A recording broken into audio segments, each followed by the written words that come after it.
Hi there, I'm the _twig and I like analysing game rules. Normally on this channel I talk about things that you can do, but today I want to talk about the opposite, something that you can't do. Make an attack using your constitution modifier. Actually there are a couple of really niche ways that you can do it, but we'll talk about them near the end of the video. Anyway, one of the single most common homebrew ideas I see online is that the sorcerer should use their constitution modifier instead of their charisma modifier.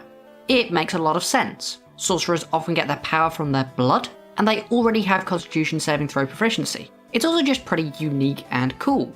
Even Mike Merles, the ex-creative director for the D&D franchise, has talked in the past about a constitution-based sorcerer being an interesting idea that he was actively looking into.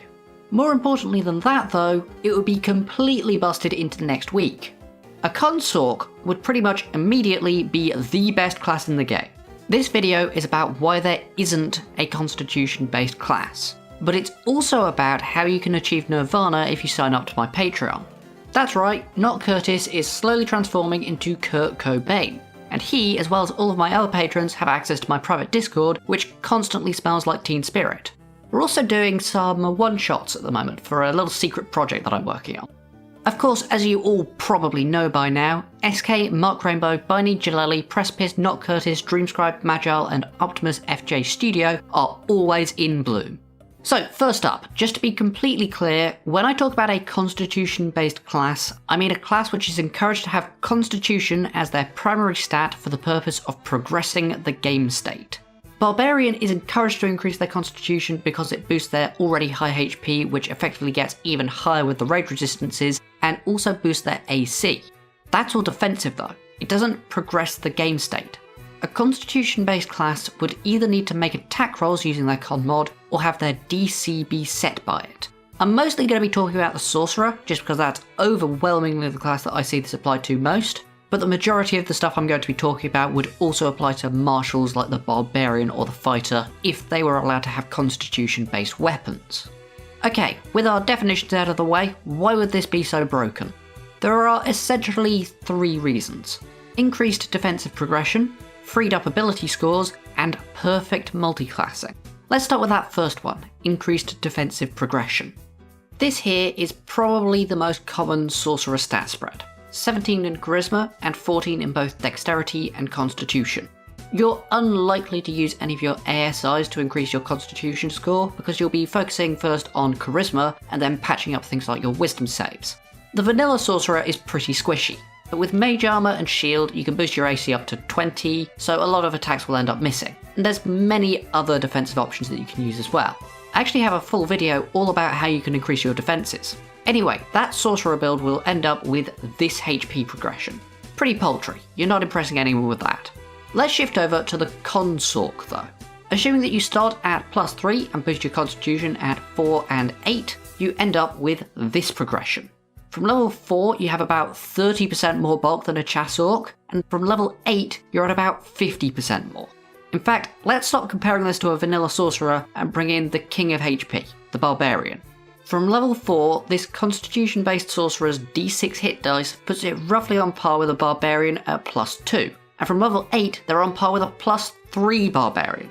That's a hell of a lot of HP. Shifting from HP to saving throws though, by changing from charisma to constitution, our con saves go from pretty good to absolutely exceptional. By level 9 we have +9. That means that we auto-pass most concentration saves, so we basically never have to drop any spells. A vanilla sorcerer would actually never get that high, not even at level 20. This is the first and least important problem. A constitution-based class would automatically have incredible defenses, before you even look at their abilities. Add on the ability to cast some defensive spells like shield, or maybe give them some armor if they're a martial class, and they become incredibly tanky. Or if you give them some good soft defenses like the goblin's bonus action hide, then this con class will basically never go down, meaning that they have 100% uptime on their offenses or their control spells. Oh, and since those are also based on con, they don't have to compromise between offense and defense. A consort's attack rolls and save DCs are just as powerful as a Chass Orc's. Literally all that changed from this stat switch is that you buffed their HP and saving throws. On the subject of buffing their defences, it's potentially an even bigger buff because of our second issue, freed up ability scores. Every single class in the game, except for a subclassless fighter or rogue, needs to invest in at least 3 different ability scores. Barbarian needs strength to hit things, dexterity for AC, and constitution for HP. Monk needs dexterity to hit things, wisdom for their save DCs and AC, and constitution for HP. Wizard needs intelligence to hit things, dexterity for AC, and once again, constitution for HP. You always have a primary stat, a secondary stat, and constitution. Typically, if you're building a character using point buy, you'll want to stat array something like this. 17 in your primary stat, then 14 in both your secondary and constitution. That's the same as that sorcerer stat distribution that I showed earlier, and it means that you'll only have 6 points left over for increasing your other stats. Actually, side note, because of this, there are realistically only 5 potential stat allocations for an optimized character, outside of some very niche builds where you don't want the 17-14-14 baseline. If you look at basically any optimized character who isn't a fighter or a rogue, they'll have one of these. And actually, most fighters and rogues will too, because they often require a secondary stat from their subclass, frequently intelligence. If we consider our consort, however, they only need constitution at 17 and dexterity at 14. That's it. This means that rather than having just 6 leftover points to play with, they have a whopping great 13. By stat shifting them, you've over doubled their flexibility with their other stats. If you want your consort to still be a good face with high charisma, you easily have enough points to give them a 16. Or you could instead choose to put that 16 in wisdom to boost their whiz save defences and their perception. Or you could put 3 points into dex to boost up to 16 for the additional AC and initiative, while still having enough leftover stats to increase whiz to 14 and something else to 10. Imagine the sorcerer with barbarian level HP, god tier constitution saves, 16 AC before the shield spell or armor dips, and still having +2 whiz saves before an inevitable resilient whiz. Those are insane defences. If you don't care about the defences though, then the flexibility of 13 leftover stat points allows you to be any sort of skill monkey you want. On a fundamental level, our second issue is that a consort is just too flexible. They can be absolutely anything, and that pushes into other classes' share of the gameplay pie. Wizard and Cleric become less desirable in a balanced party when there is a class that can boost up its intelligence or wisdom however is required. There's one last thing that these ability scores do though, and it is our third and most important issue: perfect multiclassing. One of the many things that you can do with those 13 flexible stat points is put 5 of them into literally anything, boosting you up to 13. And that makes you eligible for multiclassing into literally any other class in the game. Except for Paladin, you would actually need to boost both strength and charisma. Reminder that even after spending those 5 points for multiclassing, you still have 8 left over, which is more than a normal class has to start with. Anyway, this means that your consort can multiclass into literally anything really cheaply. More important though is the reverse. Any character with at least 13 constitution would be able to multiclass into the consort. That's like 99% of characters. When was the last time you played a character that had less than 13 con? What that means is that whatever this class has at first level is available to literally everyone for absolutely dirt cheap. If it was a sorcerer with the same spell list, that means that everyone has access to at least 2 shields per day, jump, and 4 cantrips. Everyone. If you make a constitution-based class, it de facto becomes the glue class. Whatever it has at low level becomes suspect for dip multiclassing on every single character ever created. This is beyond the old hexblade dipping, that only impacted charisma classes. This would impact everyone, and that is an enormous issue.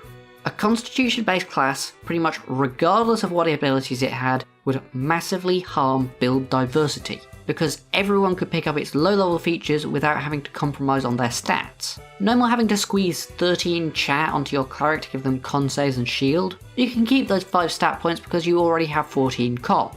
No more considering whether you want your rogue to specialise in intelligence or charisma for their true strike dip and compromising on their potential skill monkey abilities. You can get full skill monkey flexibility because you already have 14 con.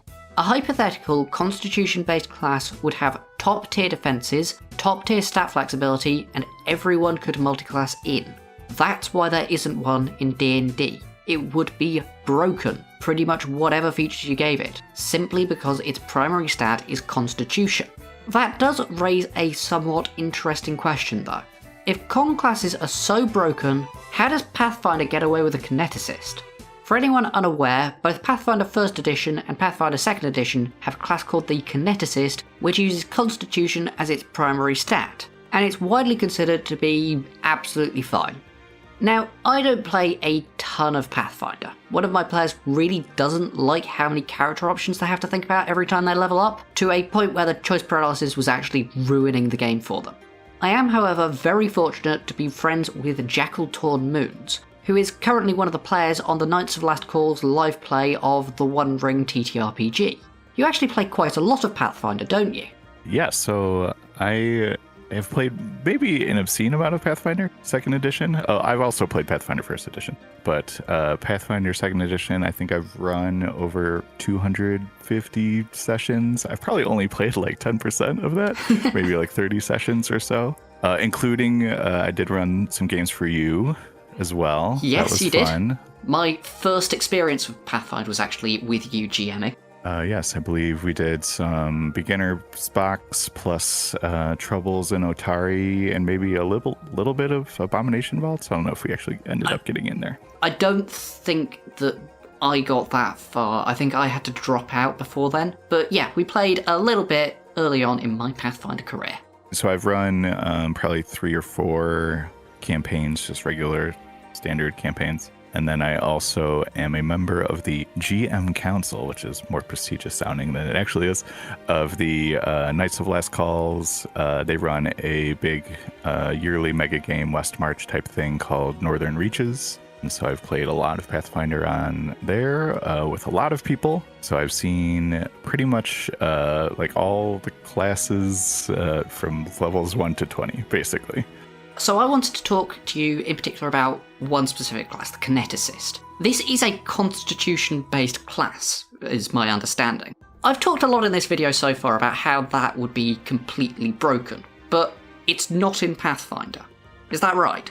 That's correct. It was a PF1 class. I don't think I ever played with a Kineticist in PF1, but yeah, in PF2, they added it in the Rage of Elements book, and I think it's like actually one of the best, most well-designed classes out of like any Trad 20 system, just because it's incredibly versatile. It gives you a lot of options. I mean, Pathfinder's 2nd edition is all about giving you options. When you think Kineticist, think kind of just Avatar Elemental Bender. It's basically essentially what the class is.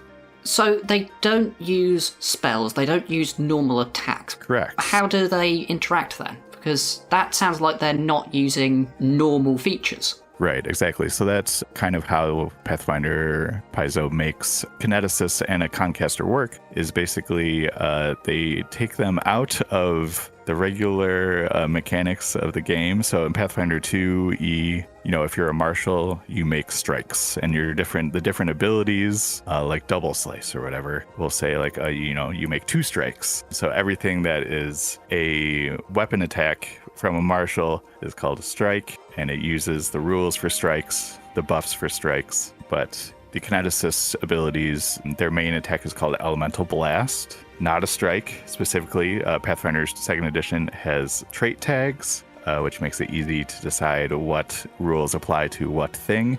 And proficiency for spellcasting in Pathfinder 2nd edition is gained through classes.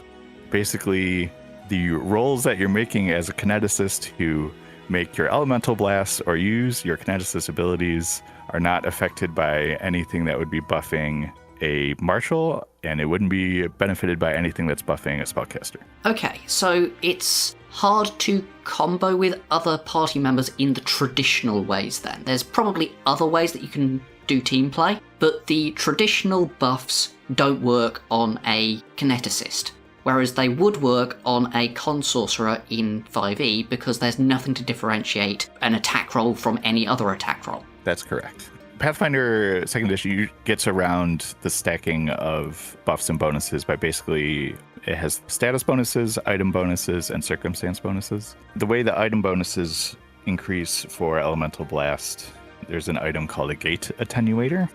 Items and weapons in Pathfinder 2nd Edition work on a rune system. So you'll have a glaive, and then you can add a +1 rune of potency to it, and that'll give +1 to the attack. And there's also runes that add damage as well. In Pathfinder 2nd Edition, when you add a damage rune, it adds an extra dice to it, not just a +1. Like a +1 enhancement bonus in 5e adds, +1 attack, +1 damage.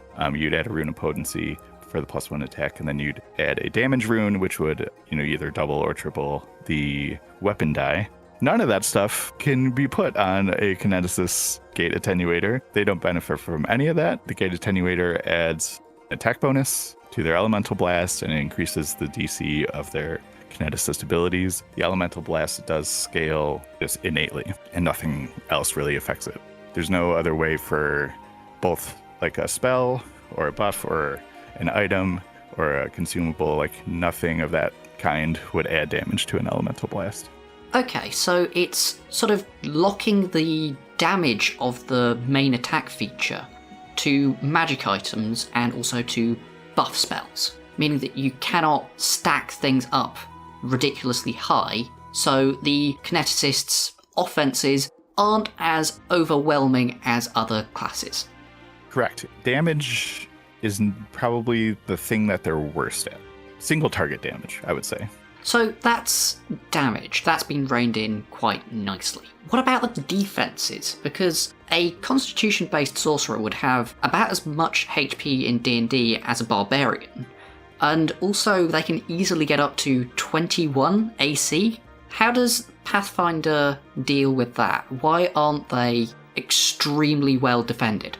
Right, so how proficiency works in Pathfinder 2nd Edition is that it includes your level of proficiency, which goes from 2, 4, 6, or 8, and it also adds your level. So the majority of your numbers for skills, for attacks, also for armor class, because there's armor class proficiency as well in Pathfinder 2. Level and your proficiency make up the majority of it. So that kind of reins in the amount of impact that your stats have in general. Basically, every character of a certain level, their AC is within like a 3 range, right? You don't get into situations like in 5e where somebody can get an armor class that's so high that basically makes them invulnerable. And that's just not something that happens in Pathfinder 2nd Edition. Okay, so the fact that they have a lot more HP doesn't matter too much because they're getting hit anyway. They don't have the sorcerer's ability to cast shield, for example. Right. Does that proficiency also apply to their skill checks? In 5e, the con sorcerer would be able to invest a lot of points into, say, their charisma to become an extremely good face. Would you be able to do the same thing in Pathfinder? You only get a certain number of bumps in your proficiency as a character. So, like, if you're a rogue, you get, like, a bunch of different bumps of proficiency, so you can be pretty versatile. But most characters are only, like, max proficiency at their level in either 1 or 2 skills. Like I said, the ability score bonus is only a very small part of the total bonus that you're getting for a skill that you have proficiency in, because it includes your level. You're not crowding anyone else out of their skill choices, but there's not a way for the Kineticist to be, they're not going to be better than like a rogue at basically anything ever. And they just don't have the number of proficiency bumps that would make it so that they can do all of the things they want plus somebody else's things. Okay, so again, Pathfinder's proficiency system is locking down their ability to become versatile in skill checks and crowd people out.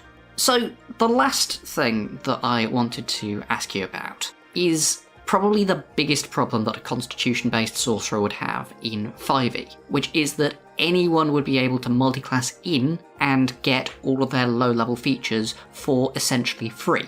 Why is that not a problem in Pathfinder? So Pathfinder 2nd Edition does not have the same traditional multi-classing from 5e or 3.5. They have what is called a dedication and archetype system. Classes typically get class feats that they can choose from every other level. So instead of taking one of your Kineticist class feats at level 2, you could take the fighter dedication. And the fighter dedication feat does not come with everything that makes up a fighter. It actually comes up with not really all that much in and of itself. And then having that fighter dedication feat allows for you to spend further class feats on some of the available fighter things. So for example, if you have fighter dedication, if you took it at level 2 as a kineticist at level 4, you could use your class feat. Instead of spending it on a kineticist thing, you could take a fighter archetype feat. The typical one that you would take at level 4 as a fighter is attack of opportunity. Not everybody gets opportunity attacks in Pathfinder 2nd edition. One of the archetype feats for fighter is take a fighter feat of half your level. So as a level 4 kineticist, you could take like a level 1 or 2 fighter feat in that slot. This is kind of a big design mindset of Pathfinder 2nd edition. You know, they do not want you to be, taking a tiny bit, a few levels of a certain class to take that class's entire class fantasy, gameplay loops, all of that stuff. So they're very particular in what they give you when you quote unquote multi-class, which I think it's an amazing system. I honestly wish they would get more into it. I like more archetypes, more archetype options. They are instead adding like more classes, which I understand because classes sell books. I would much rather, have the class list maybe condensed a little and the archetype list maybe expanded a little. But yes, that is essentially how they would handle that. Sure, so the multiclassing, in quotes, for Pathfinder doesn't work through normal D&D means. You have to give up a feat for them, and then you only get a discrete pre-selected package of features which do not include everything that the class can do. I know that there's also other archetypes that you can get that aren't class-based, so I remember reading somewhere that there is a magical girl archetype. Yes. So obviously, Pathfinder 2nd edition, they also do a thing where they have a rarity system. And that it's not really to talk about how powerful certain things are. It is more to gate things to make them GM allowable or not. So like typically in a regular normal Pathfinder 2nd edition game, you can pick everything that's common. Everything that's common is available, every character option that's common. There are uncommon things which are normally might be gated behind you having like a specific regional background. Things like that, being a certain ancestry. But often uncommon things are like, hey, ask your GM if you can be this, but it's probably fine. And then obviously there are rare options, and that is like, ask your GM if we can have this thing in the game because it might not fit the type of game that he wants to run. So yes, not every game needs a magical girl, but if you ask your GM, they might let you. I mean, maybe every game does need magical girl. I think it might probably makes it more interesting. But yes, there is a dedication archetype for the magical girl trope. Good. I'm a big fan of magical girls personally. For any anime fans out there, you should watch Princess Tutu. It's the best thing ever made. So yes, the magical girl dedication is called Starlit Sentinel, which is, I think, fairly on the nose, which, is pretty sweet. Ask your GM if you want to put that into your character. Well, thank you for coming on. Have you got any socials that you want to shout out? Like you had mentioned, I am currently part of the Knights of Last Call's the One Ring 2nd edition actual play. We call it an actual play because it's, we're not like putting on a show for people. Like it's mostly just recording like us playing an actual game. So check that out. The One Ring 2nd edition, super cool if you're into Lord of the Rings. Also, I think the Twig is great and you should digest all of their content. Thank you very much. Also, if you want to check out Knights of Last Call, if you're into non-D&D TTRPGs and also want to have conversations about those non-D&D TTRPGs that last probably for 4 or 5 hours, Knights of Last Call, great YouTube channel to check out. Brilliant. Thanks for joining me. I'll talk to you later. Take it easy. So, to quickly summarise why Pathfinder's Kineticist isn't broken, their attacks are very hard to buff. The game's proficiency system means that their additional HP and stat points don't matter too much, and you can't multiclass in, at least not as you would understand it in D&D. You have to give up a significant amount of your main class's power to get only a portion of the Kineticist's power. Now let's talk about how D&D actually secretly does have a con class. There are a few ways that you could either attack or force a save using your con mod, but I'm only going to talk about 2 of them. The first and most obvious one is the Dragonborn's Breath Weapon. This does a small amount of damage in a cone or a line, replacing one of your attacks. It's fine, definitely not strong enough for you to build around, but nice for your barbarian to have if there just happens to be 4 guys standing in front of you. The other option is a bit more out there. If you are playing in an Eberron campaign, instead of choosing an origin feat, you can choose the Aberrant Dragon Mark feat, which gives you 1 sorcerer cantrip and 1 first level sorcerer spell, which you can then cast using your constitution. This is almost always worse than Magic Initiate. The sorcerer's options are almost eclipsed by the wizards, you get less options, you can't change your spells as you level up, and the fact that Magic Initiate gives you a choice of stat to cast with is actually probably better because it works on more builds. The plus 1d4 to a con save once per day does not make up for all of that versatility. The only reason why you might want to choose this feat is for a constitution based True Strike. True Strike is a good cantrip at low levels, but it doesn't really compete once characters start getting extra attack. Even if you have the Valor Bard's special extra attack that lets them use a cantrip, you can still get True Strike as a bard anyway, and that uses Charisma, the stat that all of your other spells rely on. You would only really want this if you're only planning to make 1 attack anyway. That's right, with Aberrant Dragon Mark True Strike, you can play as a constitution based rogue. This is probably the least broken possible outcome of this feat, since Dex and Con were the only ability scores that Rogue really worried about in the first place, and they still are even if you run this build. They also don't have the spell slots to use Shield or whatever other first level spell you chose, unless you go into Arcane Trickster, who could get every single first level option anyway. Basically, Rogue is pretty much the one class where it really doesn't matter all that much, since, like the Kineticist, the Rogue and True Strike play on a completely different axis, making 1 big attack per turn instead of lots of little attacks, and having no traditional spellcasting. They are substantially harder for party members to buff, and much like Pathfinder's dedications, you need to give up a feat for only a portion of the sorcerer's power. You can't just multi-class in.